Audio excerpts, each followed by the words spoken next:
से, वो सिर्फ इस वजह से बैठा हुआ है कि इस देश के जो छात्र हैं उनके भविष्य को सुरक्षित कैसे किया जाए। वहाँ पे तमाम फैलाया है। इस नफरत का मुकाबला करने के लिए ये रोज है और कैंडल करते हैं हम लोग के साथ ऐसा हो रहा नहीं है। वो लोग तो बैठे हुए केंद्र में, उन लोग को कोई लेना देना नहीं है। जब हम लोग आवाज उठाते हैं तो हमारी आवाज को दबाने की कोशिश करते हैं। सीट कर हटा दिया गया, ये किसी भी लोकतांत्रिक देश में नहीं होता। और ताना आगे चल के कुछ समय बाद ये तानाशाह बहुत बड़े पहले हो जाएगा और हम सभी इस तानाशाही के अंदर घुट के रह जाएंगे। क्या नाम है?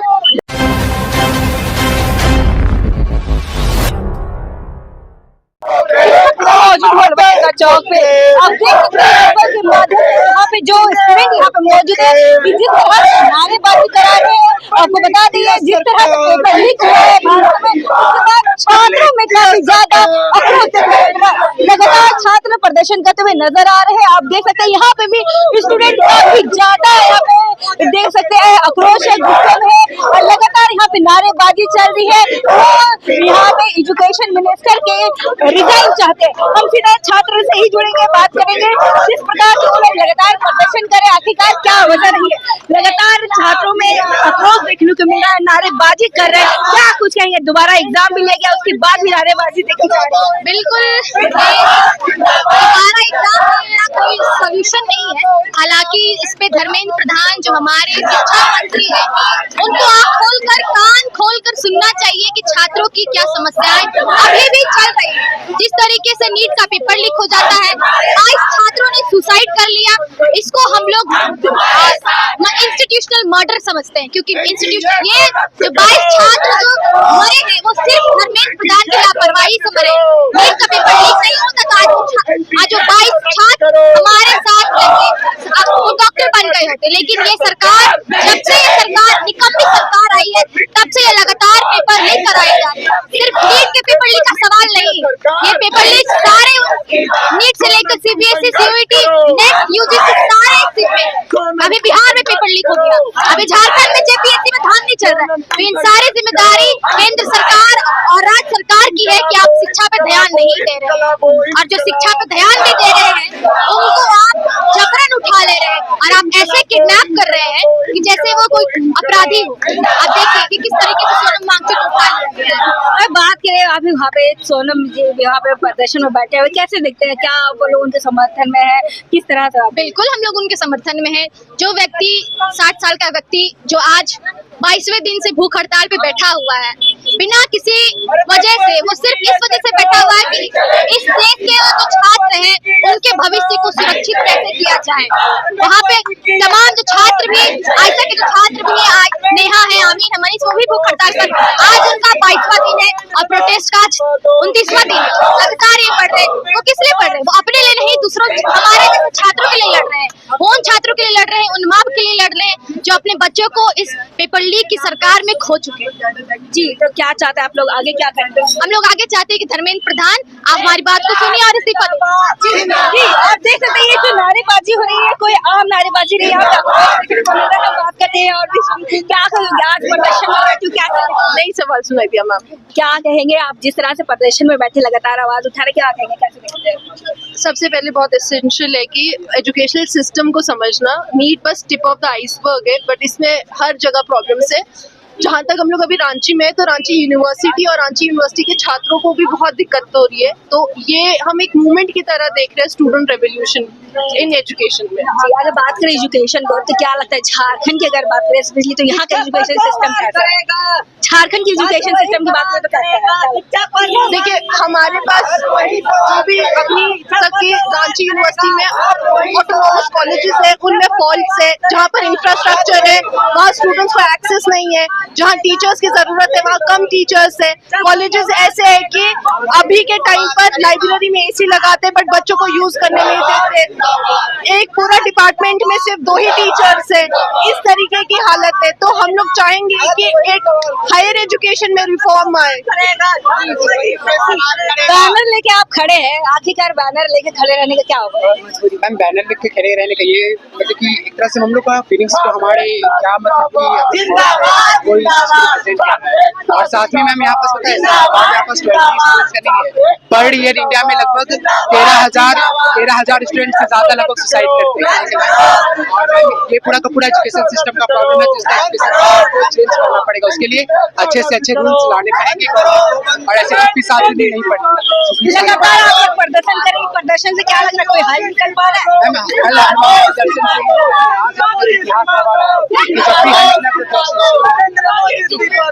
ये बैनर जो आप रखेंगे, पोस्टर आपका हाथ में रखने का मतलब ये पोस्टर क्या कह रहा है? ये जो बीजेपी की सरकार में जो स्टूडेंट के साथ हमेशा गलत होते हुए जो हो रहा है, ये बीजेपी के सरकार में जितने भी केंद्र में मंत्री बैठे हुए हैं, एक के भी बच्चा बाहर में इतना कष्ट कर रहा है नहीं कर रहा है, सबका बच्चा बाहर पढ़ता है, विदेश में पढ़ता है, यहाँ कौन पढ़ते हैं? हम लोग के साथ ऐसा हो रहा नहीं है। ठीक, वो लोग तो बैठे हुए केंद्र में, उन लोग को कोई लेना देना नहीं है। जब हम लोग आवाज उठाते हैं तो हमारी आवाज को दबाने की कोशिश करते हैं ये सरकार, ये नहीं चलेगा। जो 3 इडियट में जो उनकी भूमिका निभाई गई थी सोनम, वो क्या हम लोग उसके सपोर्ट में है, हम लोग उनके साथ हैं, क्योंकि हमारे हक की लड़ाई वो लड़ रहे हैं। क्या नाम है आपका? सौरभ राज जी, यहाँ पे देख सकते हो और स्टूडेंट ये बात करते हैं। आप कैंडल हाथ में लिए हैं, ये पोस्टर क्या कह रहा है, क्या कहेंगे आप, कैसे देखते ये हैं? पोस्टर का मतलब है कि सभी लोग जानते हैं, इसको बोलते हैं वर्टेबल कॉलम, रीढ़ का हड्डी। रीढ़ का हड्डी हम सभी लोग किताब में पढ़ते हैं, रीढ़ का हड्डी का मतलब 9th क्लास का किताब में रीढ़ का हड्डी एक पार्ट है। इसमें बताया गया है कि इंसान का रीढ़ का हड्डी का मतलब क्या होता है, कि इंसान का एक स्टैंड होना चाहिए अपने लाइफ में, अपना मतलब अगर वो सीट पे बैठा है, गद्दी पे बैठा है कि हाँ वो सरकार चला रहा है, तो उसका एक स्टैंड होना चाहिए, एक रीढ़ का हड्डी होना चाहिए। लेकिन ये जो सरकार है, इसका रीढ़ का हड्डी हमें दिखता ही नहीं है। 22 लोग यहाँ पर आत्महत्या कर चुके हैं नीट पेपर को लेकर, और भी कई लोग आत्महत्या करते हैं, सामने नहीं आता है। ठीक है, उस पर भी नरेंद्र मोदी की सरकार जो सेंटर में सरकार है, एक जवाब देंगे। एक रीनीट का बात किया, रीनीट में भी क्या हुआ, 20 तारीख को रिजल्ट आने वाला था, 16 तारीख को आया। जो उससे पहले चेकलिस्ट जो आता है, चेकलिस्ट में लोग जो स्टूडेंट है वो लोग देखे कि वो लोग जब चेक किया चेकलिस्ट से मिलाया अपना जो भी है, तो उसने देखा कि वो लोग का इतना मार्क्स आ रहा है, और जैसे रिजल्ट आया तो 200 मार्क्स 300 मार्क्स कम आ रहा है। ये बहुत बड़ा बात है। और ऐसे भी बहुत सारे एग्जाम, 10 साल से कितना एग्जाम जो है वो लीक हो रहा है। और अभी 30 दिन से वहाँ प्रोटेस्ट करी जंतर मंतर में, सबसे बड़े पैमाने पे 22 दिन से सोनम वांगचुक जो सबसे बड़े साइंटिस्ट है वो प्रोटेस्ट कर रहे हैं, वो हंगर स्ट्राइक पे है।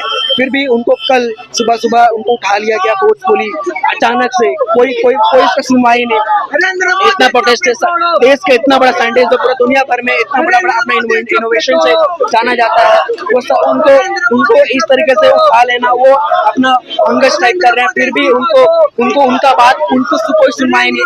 एक सरकार का एक व्यक्ति कोई मिलने नहीं आया। ऐसा डिक्टेटरशिप, ऐसा सरकार कैसे काम चलेगा?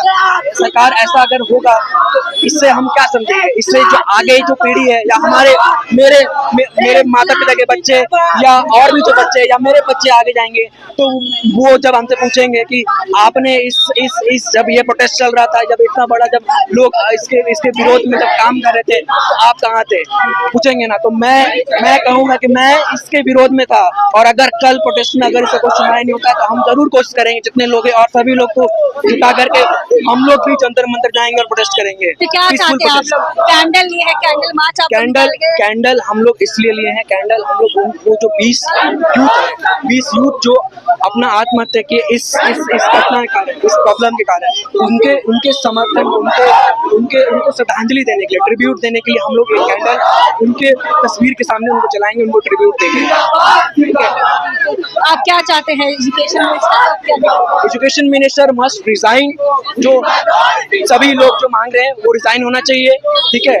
और एक ऐसे एजुकेशनिस्ट को लाना चाहिए जो सच में जो उनका खुद का एक एजुकेशन का एक पोर्टफोलियो, एक ग्रेविटी, ठीक है, वैसे एजुकेशन मिनिस्टर को वहाँ पर लाए।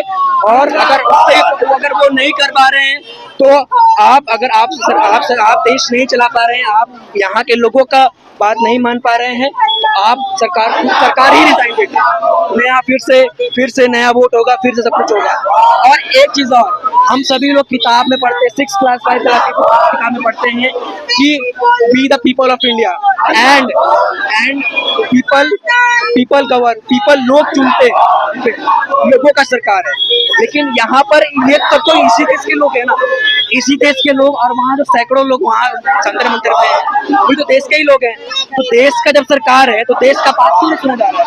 ये बात है ना, देश के लोगों का सरकार है तो देश के लोग जब कह रहे हैं कि ये चीज सही नहीं है, तो सरकार को मानना चाहिए या नहीं चाहिए? चाहिए, बिल्कुल चाहिए। तो ये चीज सरकार नहीं मान रही है, ठीक है। इससे हम लोग क्या समझते हैं? इससे हम लोग ये समझते हैं कि ये तानाशाही का एक गम है, कि आगे चल के कुछ समय बाद ये तानाशाह बहुत बड़े पाले पे हो जाएगा और हम सभी इस तानाशाही के अंदर कूद के रह जाएंगे। क्या नाम है? मेरा आदित्य शर्मा जी, जो आप यहाँ पे नारेबाजी देख रहे हैं, ये कोई आम नारेबाजी नहीं है। छात्रों का यहाँ पे स्टूडेंट है, यहाँ पे एक और भी लोग हैं, हम बात करते हैं। यहाँ पे सारे स्टूडेंट यहाँ पे प्रदर्शन दे रहे हैं। आपके हाथ में कैंडल है, रोज है, इसका क्या मतलब? आज पिछले 10 सालों में केंद्र सरकार ने जिस तरीके से पूरे भारत में नफरत फैलाया है, इस नफरत का मुकाबला करने के लिए ये रोज है। और कैंडल उन 20 बच्चों के लिए है जिनका जान इस नीट परीक्षा के पेपर लीक ने ले लिया, जिनका कोई कसूर नहीं था। उन्होंने अच्छे से अपना एग्जाम लिखा, घर आकर उन्होंने जब रेस्ट करना चाहा तो उन्हें पता चला कि उनका एग्जाम कैंसिल हो गया है, जबकि उन्होंने हो सकता है चीटिंग नहीं किया, उनके पास लीक वाला पेपर नहीं आया, लेकिन उन्हें सुसाइड करना पड़ा क्योंकि वो डिप्रेशन नहीं झेल पाए। 18 साल के बच्चे थे, 17 साल के बच्चे थे, कहाँ से डिप्रेशन झेल पाएंगे? तो ये कैंडल उनके लिए है और ये रोज इस नफरत भरी समाज के लिए प्यार का पैगाम। जी, आप भी एग्जाम दिए थे क्या नीट का? नहीं, मैंने नीट का एग्जाम नहीं दिया है, लेकिन अगले साल मुझे भी एनटीए के कई एग्जामों में बैठना है। तो अगर आज मैं एनटीए के खिलाफ नहीं लड़ूंगा तो कल को मुझे पूरा विश्वास है कि मेरा पेपर भी लीक होगा। क्या चाहते हो? मैं ये चाहता हूँ कि एनटीए जैसा निकम्मी या फिर ये कहे कि कोई काम का संगठन नहीं है, हमेशा पेपर लीक हो जाता है, ऐसे संगठन को बर्खास्त कर देना चाहिए। जो हमारा शिक्षा मंत्री धर्मेंद्र प्रधान, उसे इस्तीफा देना चाहिए।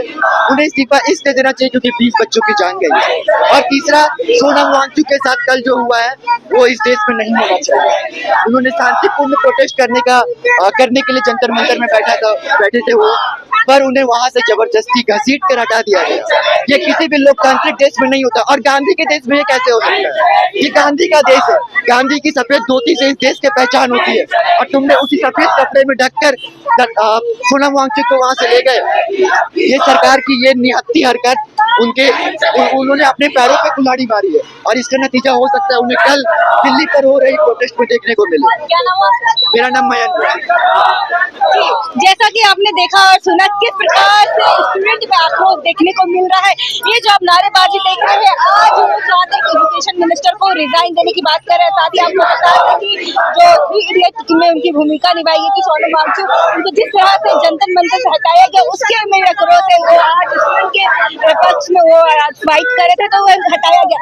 स्टूडेंट बस यही चाहते हैं कि जो पेपर लीक का मामला है उसको खत्म किया जाए, एजुकेशन मिनिस्टर को इस्तीफा देने की मांग करे। ये आप नारेबाजी से आपको पता चल रही है। अब देखने वाली लोग बात आगे क्या। फिलहाल इतना ही, ऐसे अपडेट के लिए बने रहे न्यूज़ रांची मेरे के साथ।